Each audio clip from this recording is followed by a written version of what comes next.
Supergirl Season 2, Episode 13, Mr. and Mrs. Mxyzptlk. Now, after this episode, I should finally be able to remember how to pronounce that guy's name. But I like this one. It was as campy as I expected because of how Supergirl is. I figured they wouldn't go the dark route with Mxyzptlk. And I still enjoyed that. I think they did some cool stuff with him. Like, he just shows up. It's really out of nowhere. It's just like, I'm here, I think you're hot pretty much, and I want to marry you, and I'm going to get rid of anyone that gets in my way. Comes in, dressing all fancy, giving her dresses and music and flowers. He's singing Aladdin, so you gotta give him props for that. But I like what they did with this episode. I thought it was pretty funny just watching him go around, seeing what he would do next, really, because he could do pretty much anything. Like, they could do whatever they want, fifth dimensional beings. So I was actually excited to see how some of that stuff will play around. The one scene where Kara does end up having to save those criminals, that did play out exactly like I thought, excuse me, from the promo. But I didn't expect him to, like, bring back one of the old villains, and it's like he did all of that just to play the hero, where, of course, that's one of those things where it's like, you did all this crazy stuff, which easily, you know, was risking lives and crazy stuff like that, and you did it all just to, you know, try to impress me. So I like that it at least went a little bit, you know, in the crazier side of things, because for the most part, in this episode, he was kind of just annoying her a little bit. He was definitely annoying Mon-El, but he really didn't do too much crazy outside of those two moments, and I kind of wish we got to see a little bit more of that, like, I don't know, just something, but he was, you know, trying to impress her, so it couldn't get, like, crazy. They didn't make it where he was, like, a full-on villain. He's typically just a villain because he's playing around, not a villain because he wants to be, you know, like, a bad guy that does bad things. He's typically just a campy villain, so it made sense. They couldn't get too crazy with it, and they probably wouldn't, you know, for Supergirl. Maybe if he showed up in Arrow, it would be, like, super intense and dramatic, but for Supergirl, that's definitely not going to be the case. But I like what they did with it. I enjoyed the storyline, and Kara and Mon-El having their crazy relationship issues, and Mon-El being jealous because he's having all these feelings that he never had before.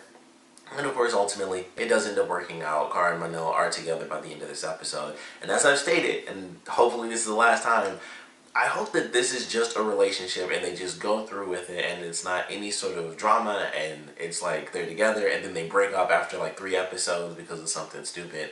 This needs to just be a relationship that happens. They are together at least for a season, 2 seasons, something like that. And then maybe something happens. Maybe he gets taken away because we still don't know what's going on with the aliens in space that are looking for him. We still don't even know why they're looking for him. So maybe that's how he ends up leaving the show, at least temporarily. But for now, let's just hopefully it rides out. I would love for it to go beyond just this season because I feel like they'll have this relationship and be like, sweet, she's in another relationship. And then there's some other reason that it still ends within the same season that it began, because that's how all of these things have started. So, I guess except for technically her relationship with Jimmy, that technically started in the last season and began in this one and still ended. It began in the last one and ended in this one, but I just hope it lasts for a while and it's not just a stupid thing where it was going to be something real again and then something else comes in and it's like, yeah, sadly it only lasted for like 4 or 5 episodes and then he's gone or something. So hope it works out because I'm fine with it. The other side of this episode was definitely, with it being the Valentine's Day episode, all the relationships were kind of brought up in this one. We have Alex and her girlfriend, and she finds out why her girlfriend doesn't like Valentine's Day, and we get like this really dramatic story that definitely wasn't as nice as she made it seem before. It was an absolute lie where she talks about, coming out to her parents and how they were really accepting, and we find out it was the exact opposite of that. She was not only embarrassed, but disowned by her parents and, kicked out of the house, and it was just really crazy. I was like, that sucks. Like, that's just, people just so close-minded sometimes, but that's just the way it is. And so we get that story, and they both kind of have to work with each other to figure out how to kind of move on. And I like the way that ended actually. And Kara being the main character, of course, she's the one who's able to inspire. I wish I can't think of her name right now, but she's the one who kind of inspires her to kind of accept Valentine's Day as something new, rather than sticking to the old crappy memory that she had now that she's actually, with someone new. So I like the way that it played out. They had, she did the whole fancy prom thing and everything. I was like, that's a cool way to help herself. And of course, still give Alex, the big fancy Valentine's thing that she wanted. So I thought that was really cool. And then the other story that I think is going to have a greater impact, because they've been together for episodes now, so that's just their relationship. The other one is Win and this new random alien that comes out of nowhere in this episode saves his life. I don't know if she's trying to use him or if she's actually just like, for whatever reason, like insanely interested in him, but they start going out. I'm assuming they start doing it as well, because it seemed like they did it before they went out, but I don't know where they're headed with that. You know, they reference Starhaven and how it used to be, you know, it smelled of cinnamon and stuff like that, the air did, and now it's destroyed. So there's a lot to that. I mean, that's like, why bother referencing that if it's not going to go anywhere? There's got to be some sort of backstory to that if she's going to end up being with Win. We're going to learn more about what happened to the planet. I would assume that she was on the planet when that happened, and that's why she ended up on Earth, because things just went wrong. So I'm very curious where they're going with that, but at this point it was just like, boom, they jump into a pretty crazy relationship, and that's all we have right now. So I'm very curious where we're headed with that, because I just feel like it's going to have an impact on the characters. I don't know what what her role is going to end up being in the long run, but for now, like, it's going to be way more than just, oh, she comes in, Wynn's attracted to her, she's attracted to him, and they just do it and they date. It's going to be more than that for sure. So very curious, because it was just like poof out of nowhere she kicked these aliens' butts, which she definitely did. She was like throwing them over tables and stuff, and then that's pretty much it. They just start doing it and dating. So it's gonna expand from there. But I am really curious what they're gonna do with this character, who's really just kind of popped up out of nowhere. So I'm excited to see how they do that. Like I said, the relationship stuff all around I think was pretty well done, and of course the ending of the episode where Kara is able to finally beat I already forgot how to pronounce it, but Mxy, I'll just go with Mxyzptlk, there it is. The way she beats him I thought was pretty cool, and you know, she agrees to marry him and stuff like that, and they go to the Fortress of Solitude. They have a pretty cool reference to the Superman animated series, because they had the statue of Clark's parents come to life, or at least his father, Jor-El, and that was a reference to the old cartoon where the Thinker came to life, because it was Gilbert Gottfried played Mxyzptlk in the old 90s cartoon, and he brought like the Thinker statue to life, and Clark had to fight that, obviously as Superman. So that was a cool little reference there, and I love the way that she beat him, because I was like, I mean, I knew from the beginning, like, even, you know, they had the part in the middle where Mon-El actually says it, because I was curious. I was like, how are they going to find out how to say his name backwards? Like, is that good? I just, honestly, I thought it was going to be in the research. I was like, that was my only thing. But it turned out that Mon-El knew fifth dimensional creatures like crazy. Like, yeah, we used to party with them all the time, but then they got real crazy and we just crushed them to death and they died, and that was it. I was like, pretty intense. But he knew how to get rid of them. And fortunately, Kara, being Kara and just Kryptonians having super skills, she was able to trick him into putting in the code, which was actually his name backwards. And I thought that was pretty cool. And it was something, oddly enough, it was something that was missing, is that they should have referenced that if he even writes it backwards, because they kept saying, like, if you say your name backwards, then it sends you away. But he can write it backwards, and it still has the same effect. If he writes it backwards or says it backwards, then he's screwed. Like, and he says it still counts, but I was like, they should have put it in there, like, he can even write his name down backwards, because I think for people that don't know the character, because even I didn't remember, because I forgot that he could type and write his name backwards. I had to look it up to make sure that that was actually true, because I was like, all they said was, like, you know, say your name backwards, and I was like, well, he didn't say it, he just, you know, he typed it out. But still, I was like, I wish they just put that little bit in there, because, you know, just for people that might have been confused, like me, and I knew the character a little bit.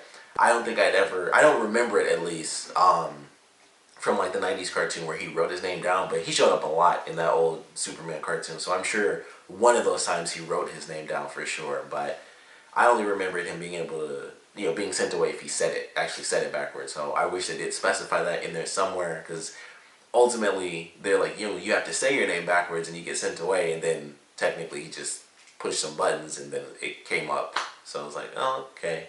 And it also was translated from a totally different language, and I was like, interesting caveat, it still works.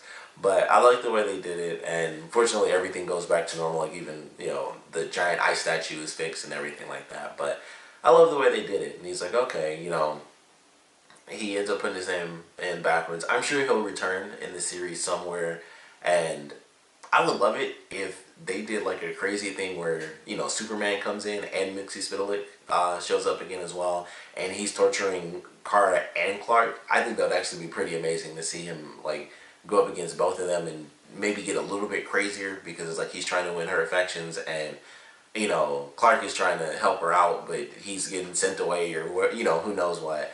So I hope to see the character come back. I thought it was really funny, and it was just, you know, over the top and really old school comic style in this episode, where he was being really silly and stuff. Not as silly as he could have been, because they totally could have had him dress up in like the old outfit. He would have looked really silly. I would have loved it if they did made a reference to that. Like, especially when they were like dressed up like Hamilton and all that stuff. It would have been funny if he had like the colors on. That would have been kind of cool. But I don't think he did, because I'm pretty sure he had on red.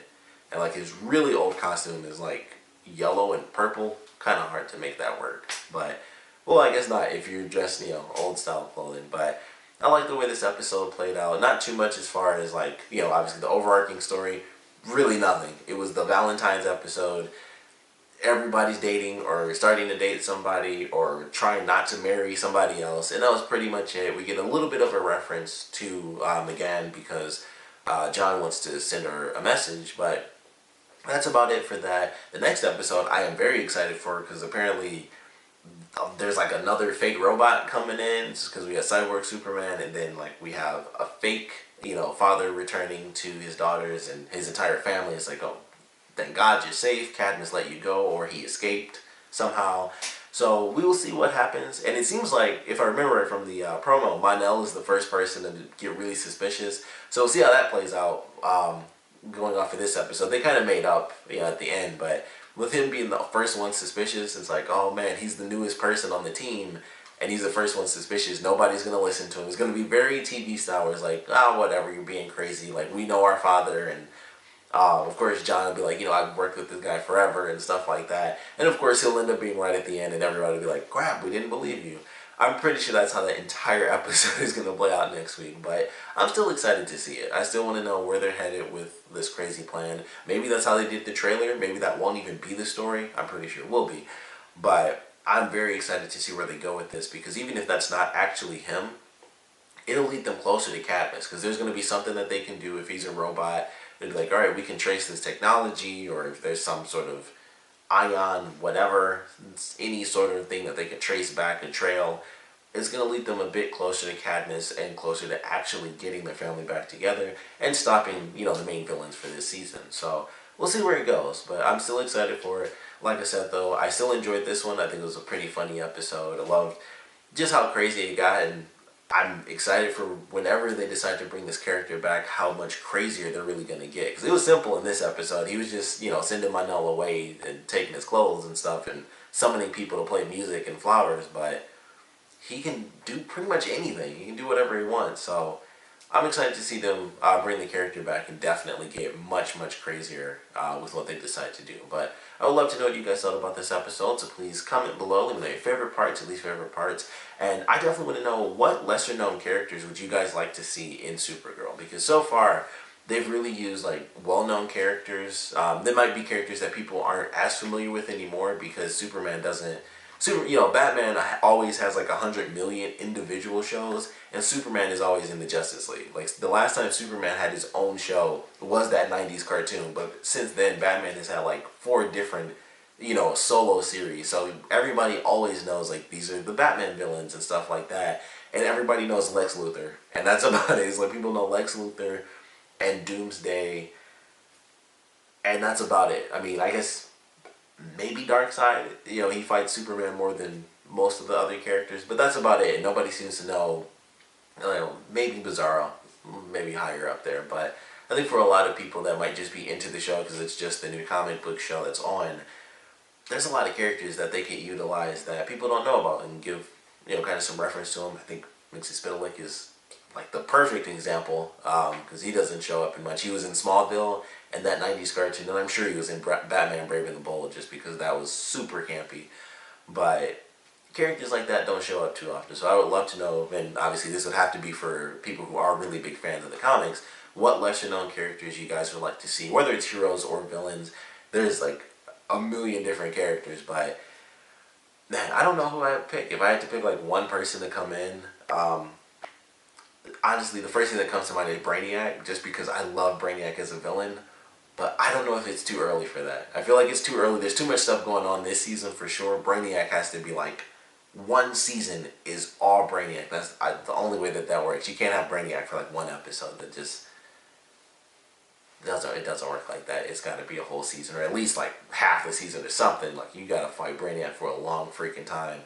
But I'd love to see Brainiac show up in some regard. I feel like we had some reference to Brainiac, or maybe we had a really, really minute version of Brainiac or in the last season. I can't remember. But I would love to see like a cool version of Brainiac show up in this series.